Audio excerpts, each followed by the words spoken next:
I mean, this is a kids cartoon, but it's like, why would they include this? Watch The Animals of Farthingwood, episode 7. This is the most horrific thing I have ever seen. Here's what happens. The smaller creatures form an alliance and decide that this journey to the nature reserve is simply too difficult, so they want to stay here and make this their new home. They send their elected representative to inform Badger of their decision. Meanwhile, over with Fox, the humans have him surrounded, but Fox uses his fox-like agility to escape, ending up in the cold and ultra-dangerous world of man. After narrowly escaping with his life, Fox finds refuge in a construction site where he meets a cat. Fox asks for sanctuary from the bloodthirsty humans, and the cat says, "Do not fear the humans. They are but puppets. After a lifetime amongst those beasts, I have learned how to manipulate them to serve my every whim. And it's all because of this collar. He who wears the collar controls the humans. They will treat you like a god. They'll serve you fresh canned fish. They'll provide sanitary boxes for you to take craps in, and indulge you with the highest forms of entertainment, such as laser pointers." And Fox is like, "That honestly sounds awesome. My whole life has pretty much been a nightmare. Just pain, struggle, and starvation." And the cat is like, "I'll give you some food, but first you gotta catch me some rats." And he tosses him a piece of meat. And Fox is like, "This isn't pheasant, is it?" The next morning, as the sun rises over the slowly decaying rodent corpses, Fox takes a well-earned rest. But some evil humans roll up in their metallic steeds of death, and they load the Fox box into a truck, and he is shipped off. Meanwhile, the field mouse is drowning in the responsibilities of parenthood. And Adder says, "The offer is still on the table. If you want me to eat a few of those babies, I will do that for you." And the field mouse is like, "You're a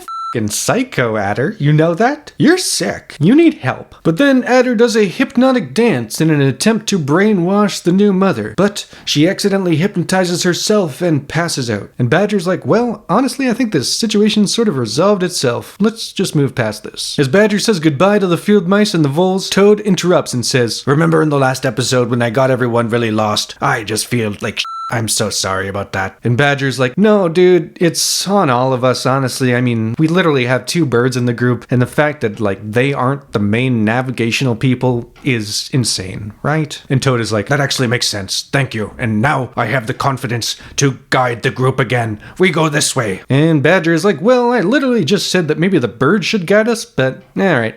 So the animals march forward as the field mice and voles wave goodbye. Meanwhile, Fox has been driven into the countryside, and he dismounts the truck and begins his journey back towards the group. Back with the gang, a bird of prey flies overhead and is carrying a dead mouse in their beak. And Hare is like, "Oh my god, is that the field mouse?" And Badger's like, "Oh Hare, go back and check on the field mice, quick." So Hare runs back and sees one of the most horrific images I have ever laid eyes on. This is truly awful. I mean, this is a kids cartoon, but it's like, why would they include this? I mean, before I show you it, this is your chance to bail. Like, get out of here, man. You don't need to see this. Just scroll away. You're still here. Okay, so Hare arrives and sees that the bird has brutally murdered and impaled all the field mice on a thorny bush. Blood drips from the death tree as Hare is forever changed by this godless sight. In response to this deeply troubling and traumatic imagery, I began to question my life choices. I had dedicated my life to recapping retro cartoons in an attempt to bring joy and laughter into the world. But after seeing those baby mice impaled on thorns, I began to question everything I knew. So I decided to make a change. I stopped watching traumatic retro cartoons and switched to modern positive cartoons. But after about 18 seconds of something called Coco Melon, I realized I had made a huge mistake. Why does this monkey and Coco Melon fully have their butt out? What? And I began to realize that the reality is that the emotional depths that the Animals of Farthingwood plunges into allows us to connect more deeply together over a shared experience, instead of just being bombarded with overstimulating, mind-numbing, shallow entertainment. So with my faith in traumatic retro cartoons renewed, I decided to return to the episode. Hare sees one of the voles and discovers that there are a few survivors, one of them being the young mother. She cries in agony as she confirms that all of her babies have been murdered and are over there on the bush. Badger arrives and says that this is now a terrible and haunted place and they must all leave immediately, never to return or talk about this again. Meanwhile, Fox, on his way back to find the group, ends up meeting a lady fox, and Fox is like, "How you doing?" And then he winks at the camera. Bye-bye.